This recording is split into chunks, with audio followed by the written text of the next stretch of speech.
একেবারে প্রথম যেটা জানিয়ে রাখি যে আজকে পঞ্চম দফার নির্বাচনে কিন্তু বিভিন্ন জায়গায় উত্তপ্ত হয়েছে পরিস্থিতি। আর এখন এই মুহূর্তে যে খবর আপনাদেরকে আমরা দেখাবো সেটা হচ্ছে ব্যারাকপুরের মণ্ডলপাড়ায় 122 নম্বর বুথ। এই বুথে উত্তেজনা ছড়ায় এবং সেটা দেখে গাড়ি থেকে নেমেছিলেন বিজেপি নেতা কৌস্তব বাগচি। আর তারপর কৌস্তবের গাড়ি ভাঙচুর করা হয়। আমাদের কাছে যেটা খবর রয়েছে এই মুহূর্তে অর্জুন সিং ওই এলাকার বিজেপির এবারকার লোকসভা নির্বাচনের প্রার্থী, তিনি ঘটনাস্থলে গিয়েছেন। কিন্তু ব্যাপক উত্তেজনা ছড়ায় যখন কৌস্তব পৌঁছন, কৌস্তবের গাড়ি ভাঙচুর করা হয়। অর্জুন সিং কি বলেছেন আমরা শোনানোর চেষ্টা করব আপনাদের। সিচুয়েশন করে কমিউনাল দিকে নিয়ে যাচ্ছে, এইটা তো ঠিক না। আমরা প্রশাসনকে এখনো বলেছি, ইলেকশন কমিশনকে বলেছি কি এটাকে ইমিডিয়েট স্টপ। শাসক দল বলছে বিজেপি এলাকা উত্তপ্ত করছিল। শাসক দলের কথা তো উত্তর আমি দেবো না, আমাদের সঙ্গে যা ঘটনা ঘটেছে তার উত্তর আমি দিতে পারি। শাসক দল কি বলছে, শাসক দলের বক্তব্য কি আছে সেটা আমি কি করে বলতে পারবো।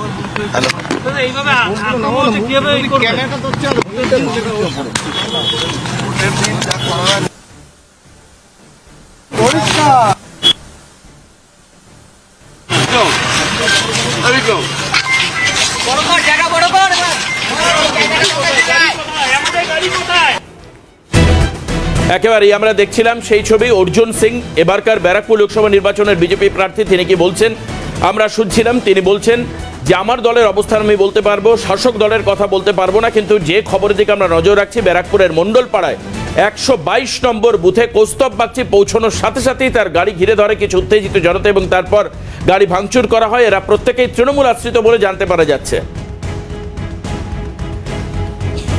এই মুহূর্তে আমরা যোগাযোগ করতে পেরেছি। চিফ রিপোর্টার সত্যজিৎ মুখোপাধ্যায় আমাদের সঙ্গে রয়েছেন। সত্যজিৎ, যে খবর আসছে এই বিষয়ে বিস্তারিত জানবো, কিভাবে বা কারা কৌস্তব বাগচির গাড়ি ঘিরে ধরলো এবং তারপর গাড়ি ভাঙচুর করা হলো।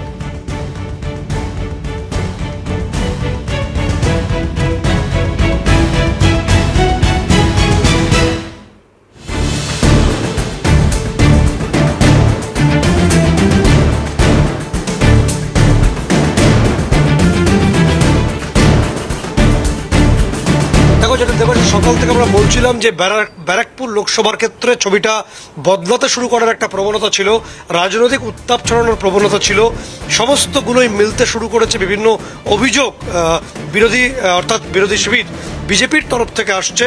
এবং নির্দিষ্টভাবে বলবো তোমাকে যে কিছু আগে যখন ওল্ড ক্যালকাটা রোড টিটাগড়ের 17 নম্বর ওয়ার্ড, সেখানকার 22, 23, 24 এবং 25 নম্বর বুথের সামনে যে জমায়েত ছিল, যে অভিযোগ কৌস্তব বাগচি করছেন যে তিনি এবং তার দলীয় সহকর্মীরা যখন সেখানে উপস্থিত হন তখন এই জমায়েত তাদের উপর হামলা চালায় এবং তার যে এসইউভিতে তিনি ছিলেন সেই গাড়িটি একদম ভাঙচুর করা হয়, তার কাঁচ ভেঙে দেওয়া হয়, ভেতরেও আক্রমণ চালানো হয়।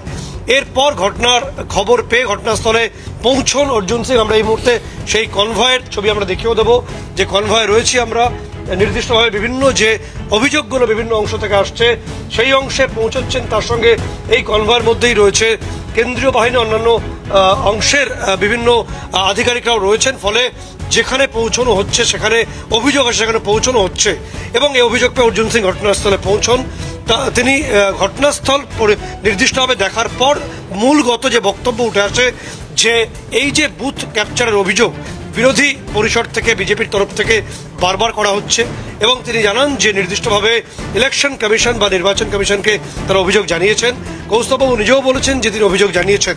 তবে যে ছবিটা দেবাশিস ক্রমশ প্রকট হতে পারে বলে মনে করা হচ্ছে যে হিংসার আশঙ্কা করা হচ্ছে ব্যারাকপুর শিল্পাঞ্চল বা ব্যারাকপুর লোকসভা কেন্দ্রে, এর আগে বহুবার সেই ছবি আমরা দেখেছি। ফলে এবারের ক্ষেত্রে সেই ছবিটা হতে যাচ্ছে কিনা এটা বড় প্রশ্ন। আপাতভাবে বিভিন্ন অভিযোগ এবং বিক্ষিপ্ত ঘটনার উপর রয়েছে, তবে আরও বেলা গড়ানোর সঙ্গে সঙ্গে ছবিটা পরিবর্তিত হতে পারে বলে বিভিন্ন মহল থেকে ইতিমধ্যেই আশঙ্কা করা হচ্ছে। একেবারেই অনেক ধন্যবাদ। চিফ রিপোর্টার সত্যজিৎ মুখোপাধ্যায় আমাদের সঙ্গে ছিলেন। আমরা কথা বলছিলাম সত্যজিতের সঙ্গে এবং পরিষ্কারভাবে যে অভিযোগ আসছে এই অভিযোগের সত্যাসত্য স্পষ্ট হচ্ছে, কারণ কৌস্তব বাগচি তার গাড়ি অ্যাটাক করা হয় এবং সেই গাড়ি ভাঙচুর করা হয়। তার ছবি আমরা দেখাচ্ছি আপনাদেরকে এই মুহূর্তে।